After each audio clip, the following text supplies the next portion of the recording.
우리는 영을 지닌 존재, 영혼을 지닌 존재의 특성에 대해서 자세히 좀 공부를 했습니다. 이 세상에 왜 이 악이 있는가? 전쟁이 있고 다툼이 있고 시기 질투가 있고 부조리가 있고 있는가? 악이 발생한 원인에 대해서 또 공부를 했습니다.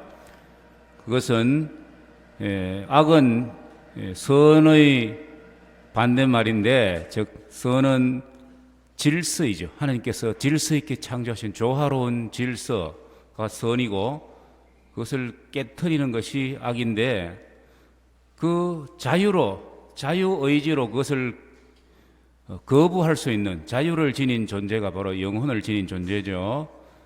그래서 악이 발생을 하게 되는 원인이 되는 것이죠. 하나님이 악을 창조하신 것이 아니라 하나님은 선만 창조했는데 영적인 존재들에게 자유를 허용을 하셨기 때문에, 진정한 사랑을 나누기 위해서 자유를 주셨기 때문에 그 자유를 잘못 사용해서 오용을 해서 선의 질서를 거부하고 깨트리는 것이 악이죠.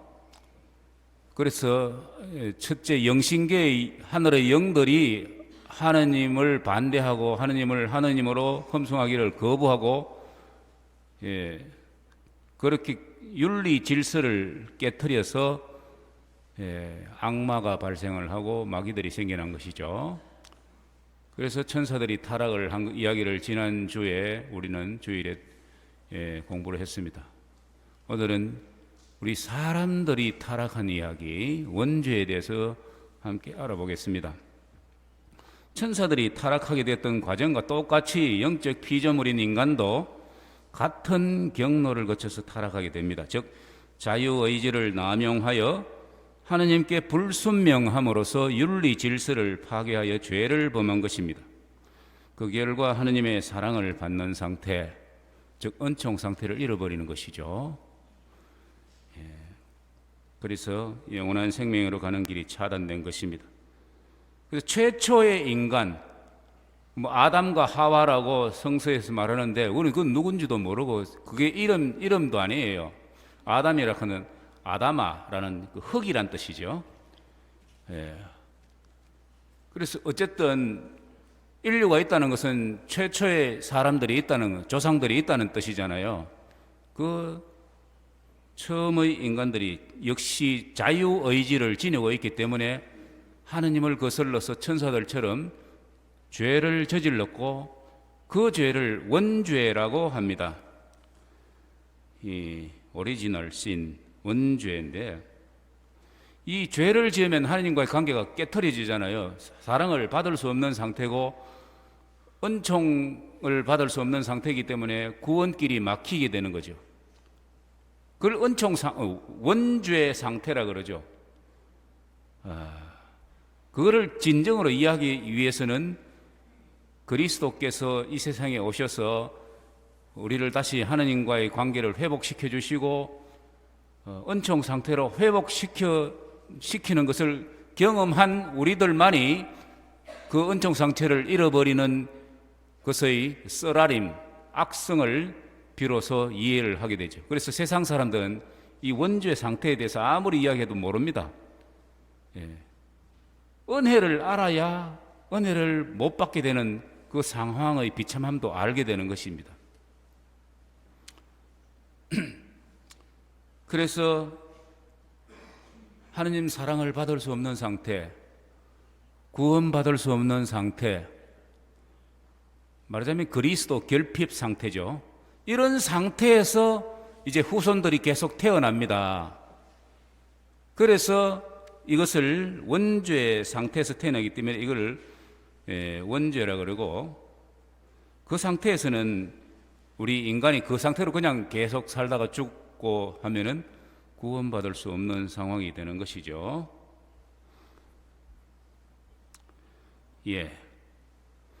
창세기 2장에 보면 에덴 동산이 나옵니다. 하나님께서 에덴 동산을 만들어서 그곳에서 아담과 하와를 살게 하시는데, 이것은 지리적 지명이 아니라 하느님 사랑받고 사는 조화로운 질서 속의 행복한 삶의 상태를 뜻한다고 봐야 됩니다.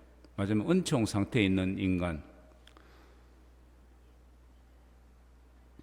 창세기 2장 8절에서 9절 이런 말씀이죠. 주 하느님께서는 동쪽에 있는 에덴에 동산 하나를 꾸미시어 당신께서 빚으신 사람을 거기에 두셨다.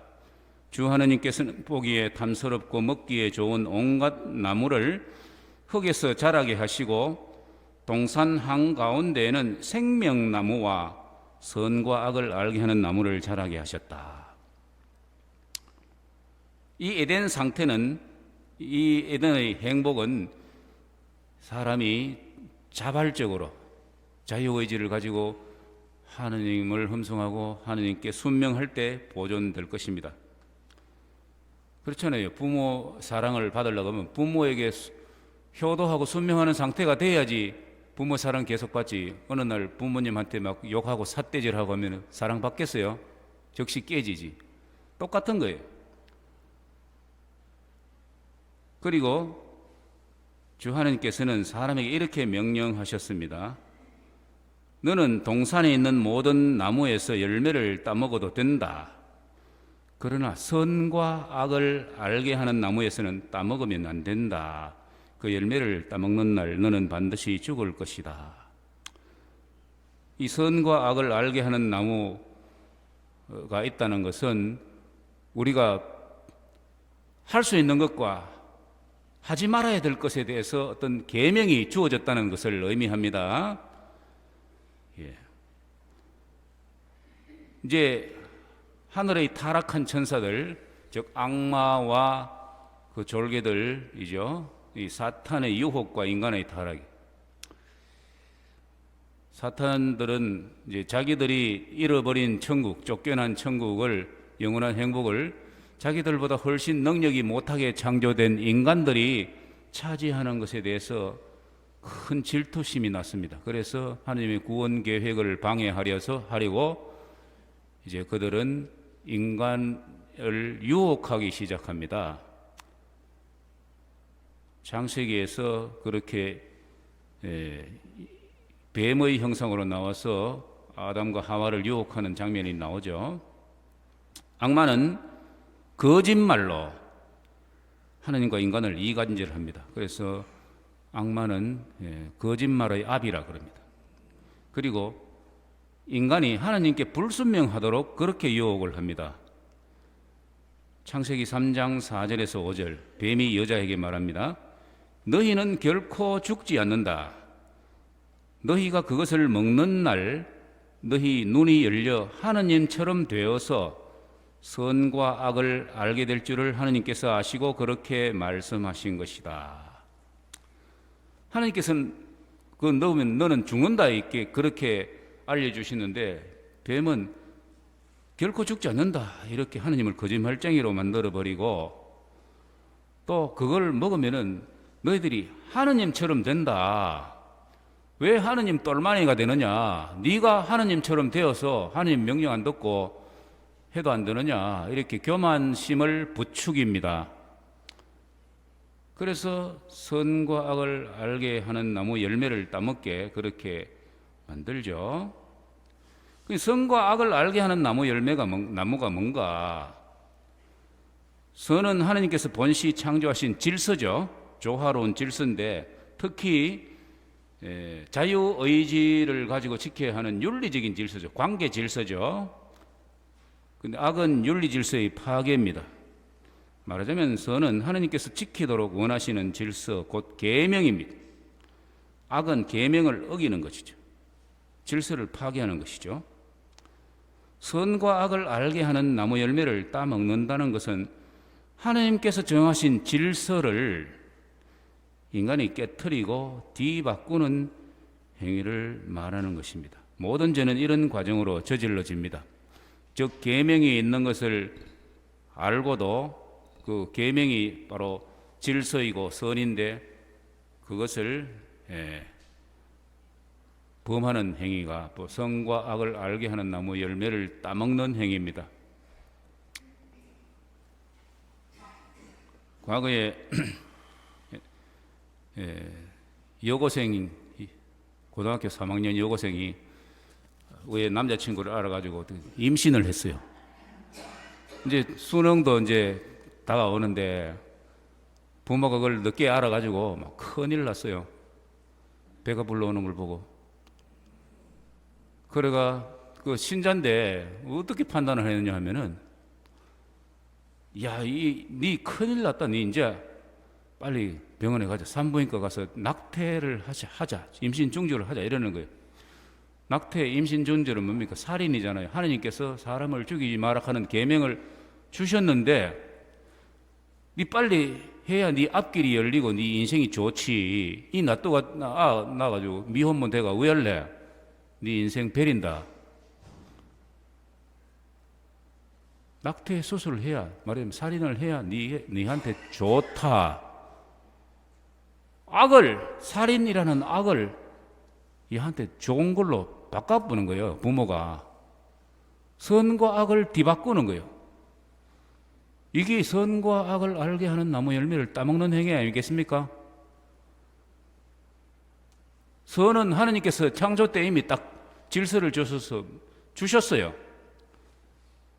그걸 깨뜨린 행위가 악인데, 인간이 그걸 선과 악을 알게 하는 나무 열매를 따먹는 거죠. 그게 그 계명을 어기는 것이. 그러자 그들은 즉시 이제 불안에 빠지게 되고 에덴에서 살 수 없게 되고 쫓겨납니다. 그리고 이제는 하나님 사랑받을 수 없는 상태가 되는 것이죠. 원죄는 인류의 원조가 저지른 죄인데 우리 후손들이 무슨 상관이 있느냐? 일본 사람들이 주로 하는 소리죠. 우리 옛날에 선조들이 지은 죄, 우리 후손이 우리가 뭐 책임져야 되느냐 하고 계속 사과할 생각은 안 하고 이제 하는 거 똑같은데, 아담과 하와가 저지른 원죄는 그들이 인류의 조상들이기에 인류 공동체라는 의미에서 자손들인 우리도 원죄 상태에서 태어나는 것입니다. 조상이 역적죄를 범하면 그 자손들도 역적의 자손이 되는 것과 같은 이치죠. 그래서 원죄는 비록 우리가 저지른 죄는 아닙니다. 그러나 우리가 인류 공동체의 일원으로서 함께 짊어진 죄다.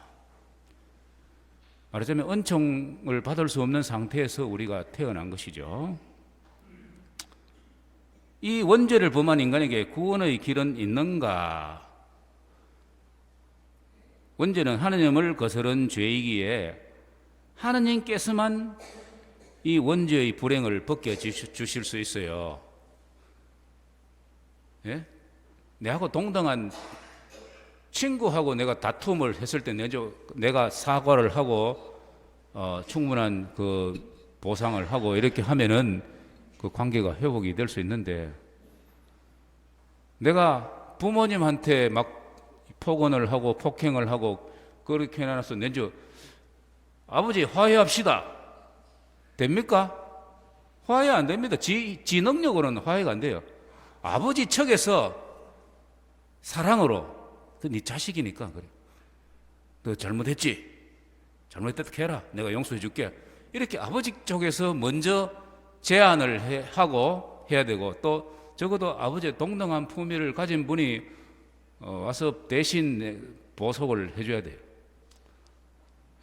옛날에 그 자식이 부모에게 불효를 했는데 임금이 와서 내 얼굴을 봐서라도 용서해 주십시오. 이러면은 부모가 그 임금님 얼굴을 봐서 자기 자식의 불효를 용서해 줄 수 있다 하는 그런 정도죠. 그래서 하느님께서는 인간이 스스로 그 원죄를 갚을 수 없기 때문에 하느님 당신이 사람이 되어서 우리 인류 공동체의 일원으로서 그 죄를 대신 보속해 주시는 것이다. 이것이 구세주 그리스도의 구원 사업이죠. 그래서 우리에게, 인류에게 구원의 길을 마련해 주신 것입니다.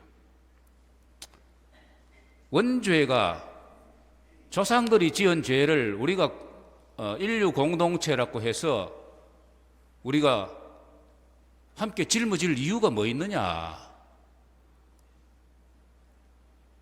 그것을 부정한다면은 그리스도께서 우리와 똑같은 인간이 되셔서 우리 인류 공동체의 일원으로서 그분이 우리 인류를 대표해서 짊어지신 십자가도 우리하고 아무 상관없다 하는 논리하고 똑같아요. 그러면은 원조가 저지른 죄가 우리와 함께 짊어진 죄라면은 그리스도께서 짊어지고 가신 그 십자가로 말미암아 그 혜택을 우리도 입을 수 있는 거예요. 원조로 말미암아 잃어버린 은총 상태를 그리스도의 십자가로 우리가 회복할 수 있는 것이, 이것이 공동체의 유대성입니다. 이것을 이해를 해야지 원죄의 비참함과 십자가의 놀라운 신비를 우리가 이해할 수 있는 것이죠. 우리가 예수 그리스도를 믿고 회개하고 세례를 받으면은 하느님의 사랑을 다시 받을 수 있게 되고 원죄에서 해방되어 은총 상태를 누리게 되는 것이죠. 세례받은 우리들은 그것을 다시 누리게 됐죠. 그러나 신자가 되어도 하느님의 계명을 정면으로 어기고, 말하자면 정면으로 어긴다는 말, 계명을 알고도 자유의지를 가지고 어기는 것이죠. 그리고 대죄를 지으면은 다시 은총 상태를 잃어버리게 됩니다. 이럴 때 어떻게 해요? 우리가 진정으로 통회하고 다시 고해성사를 통해서 하느님과 다시 화해를 하고 은총 상태를 회복할 수가 있겠죠. 그러나 대죄 상태에서 회개하기를 거부하고 하나님의 용서받기를 거부하고 고해성사를 볼 필요가 없다고 완강히 거부한 상태에서, 대죄 상태에서 그 죄인이 죽으면은 영벌을 면치 못할 것이죠. 오늘은 인간의 타락에 대해서 여기까지 공부하겠습니다.